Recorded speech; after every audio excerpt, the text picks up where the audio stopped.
বন্ধুরা, এখন আবার এসেছি। দেখো কী বানাচ্ছি। আবার একটা রেসিপি নিয়ে চলে এসেছি, আপনাদের শেখাবো আর আমিও বানাবো। আমার দোকানেও কাস্টমারদের খাওয়াবো। দেখুন আমি কেমন বানাই। দেখুন, এই দেখেছেন, এটা হলো বাগদা চিংড়ি মাছ। এ তো মাথা বড়, গা সরু, ছোটো, আর এগুলো তো সেই নোংরা বার করতে হয়। এটা তো এর আগের দিন দেখিয়েছি। এই দেখেন, এটা কিন্তু ভেজে নিয়েছি, বুঝেছেন। একটু লং ভিডিও হয়ে যায় বলে ভেজে রেখেছি। এদিকে সব রেডি করে রেখেছি। আর এই চিংড়িতে আমি আজকে কিন্তু এই চিংড়ি মাছে মালাই করিও করব না, ঝাল তরকারি করব না, কিন্তু তেল ঝাল করব। তেল ঝাল করার মধ্যে দেখুন এইটুকুনি কিন্তু পেঁয়াজ নিলাম, বেশি পেঁয়াজ কিন্তু নয়, অনেক চিংড়ি, পেঁয়াজ কিন্তু খুবই কম। আচ্ছা, এবার দেখুন তেল প্রচুর গরম হয়ে গেছে। এতে আমি গোটা গরম মশলা দিয়ে দিলাম, দেখুন বেশি দিইনি, 3-4টে এলাচ, লবঙ্গ, দালচিনি দিয়ে দিলাম। এরপরে দিলাম তেজপাতা তো দিতেই হবে।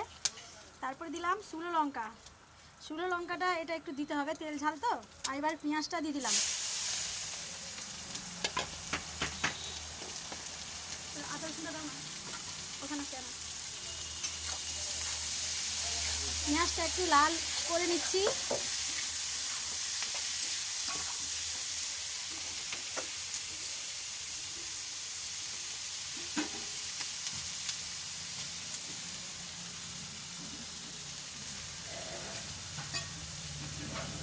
রসুনটা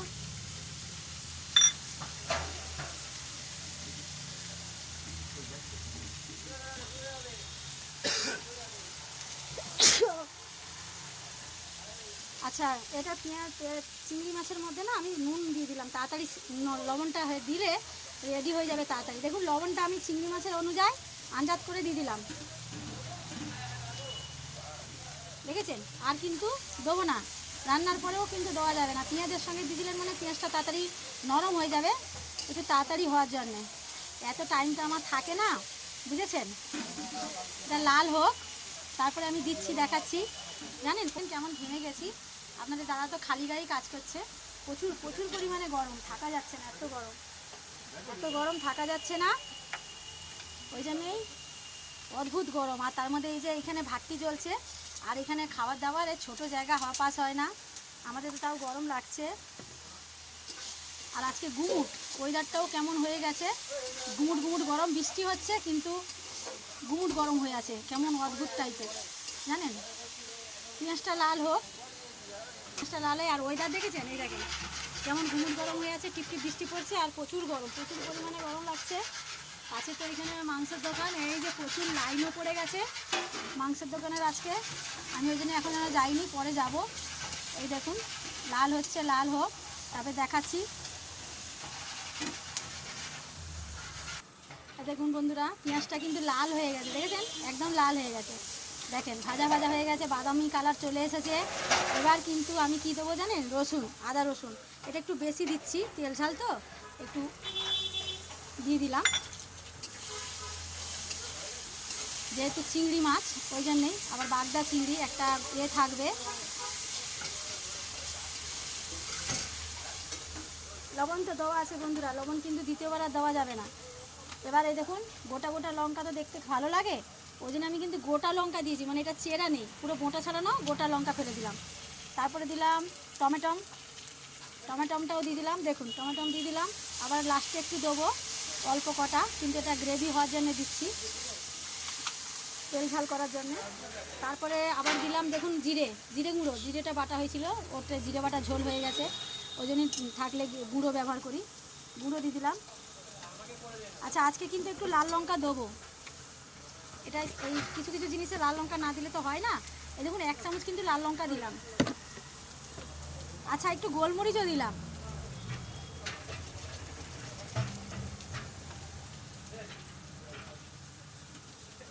এবার একটু হলুদ দিচ্ছি, এক হাতে ফোন এক হাতে, এই দেখুন হলুদ 1 চামচ ভর্তি করে দিলাম, কেন চিংড়ি মাছ তেল ঝাল করবো, একটু লাগবেই মশলা একটু। এবার দেখুন একসঙ্গে সব কষিয়ে নিলাম, জিরে গোলমরিচ এটা কষিয়ে নিলাম। দেখুন একটু জল দিলাম, পেঁয়াজটাও গলে যাবে। এই ভাতটি এখানে রেখেছি কেন জানেন বন্ধুরা, যাতে তাড়াতাড়ি হয়, আপনাদেরও শর্টকাটে তাড়াতাড়ি করে দেখাতে পারি। আর আমারও দোকানে রান্না অনেক কিছু থাকে, তার মধ্যেও চেষ্টা করি যাতে আপনাদেরও কিছু রান্নাগুলো তুলে ধরার জন্যে। যে দেখাই আমি কেমন বানাই, আমার দোকানে কাস্টমারদের কেমন খাওয়াই, এই জন্যেই। কিন্তু লাল লঙ্কাটা দিয়েছি, আমার কিন্তু লাল লঙ্কা কালার, আমি কালার ব্যবহার করি না। দেখেন কালার কিন্তু লাল লাল আসেনি, দেখেছেন? 1 চামচ লঙ্কা গুঁড়ো দিয়েছি কিন্তু একদম কালার আসেনি, কিন্তু কালার হয়ে যাবে। দেখুন আমি গোটা মানে শুকনো লঙ্কা এনে আমি নিজে গুঁড়ো করে রাখি। আমাদের তো পরিমাণে অনেকটা, ওই জন্য আমরা একদম 1 কিলো লঙ্কা আনি, দিয়ে গুঁড়ো করে আনি, অনেক দিন আমার চলে যায়, কৌটোতে ঢেলে দিই অল্প। আপনারাও যদি এরকম গোটা গুঁড়ো করে খান খুবই ভালো। গুঁড়ো করার তো জিনিস ভালো না, ওরা তো কেমিক্যাল দেয়, লাল লাল হয়ে যায়। লাল জিনিস তো খুব ভালো নয়। এখনকার অবস্থায় পরিস্থিতিতে যত লাল লঙ্কা তেল এমনি যত কম খাবেন তত শরীর ঠিক থাকবে, ভালো থাকবে, হেলদিও থাকবে। তেল মশলা রিচ এগুলো হবে না। না আমি ভিডিও করব। এই দেখুন, দেখেছেন? এর জলটা দিয়েছি, একটু কষতে তো টাইম লাগবেই।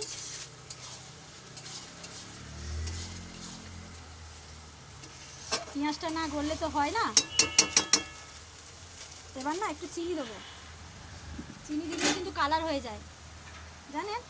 এই দেখেন চিনি অল্প দিয়ে দিলাম, সামান্য, 1 গাদা গাদা না, সামান্য।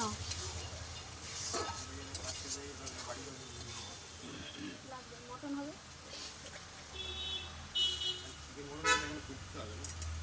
ও করে নেবো, দাঁড়াও না, হয়ে যাবে, এক্ষুনি হয়ে যাবে। হ্যাঁ দেখি কোন ভিডিও করবো, লাগবে না মটনটা। একটু চিংড়ি মাছটা হয়ে যাক, মটনটা নেবো না, চিংড়ি মাছটা করে নিই। এই দেখুন, দেখেছেন? দেখেন এটা কিন্তু তেল ঝাল করবো, দেখেছেন বন্ধুরা? কিন্তু তেল ঝাল করবো ঠিক কথা, কিন্তু আমি তেল ভাসাবো না বেশি। যেমন তেল কই হয় সেটা তেলের মধ্যেই থাকে, আর চিংড়ি মাছের তেল মানে তেল ঝাল বানাবো মানে তেল থাকবে সামান্য, বেশি থাকবে